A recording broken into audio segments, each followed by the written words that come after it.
आद्य स्वयंभू शक्तीपीठ सप्तशृंगी गडावर सलग 3 दिवस आलेल्या सुट्टी, गुप्तण नवरात्र व रथसप्तमी असा त्रिवेणी योग साधत आज भाविकांची आदिमायेच्या दर्शनासाठी मोठी गर्दी उसळली होती। त्यातच घाट रस्त्याच्या कामामुळे ठिकठिकाणी घाटात एकेरी वाहतूक होत असल्याने संपूर्ण घाटात वाहनांची रीग लागून 2 ते 3 तास भाविकांना वाहतुकीचा सामना करावा लागला। जानेवारी महिन्यातील दिनांक 24 जानेवारी रोजी चौथ्या शनिवारची सुट्टी, रविवारी व 26 जानेवारी रोजी प्रजासत्ताक दिन अशी सुट्ट्या आल्याने चाकरमाने मोठ्या संख्येने तीर्थाटनासाठी बाहेर पडले आहेत। त्यामुळे सप्तशृंगी गडावर आज भाविकांची सकाळपासूनच मोठी गर्दी झाली होती। त्यात बहुतांश भाविका खासगी वाहनाने आल्याने नांदुरे येथे सप्तशृंगी गड पायथ्यापासून टप्प्याटप्प्याने गडावर वाहने सोडण्याचे नियोजन पोलिसांनी केले होते।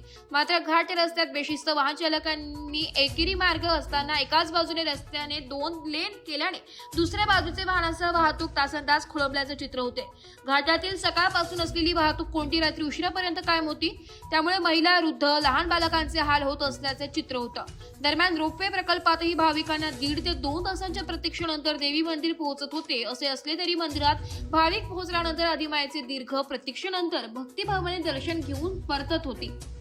एस मराठी न्यूज साठी तालुका प्रतिनिधी सौरभ पाटोळे, वणी।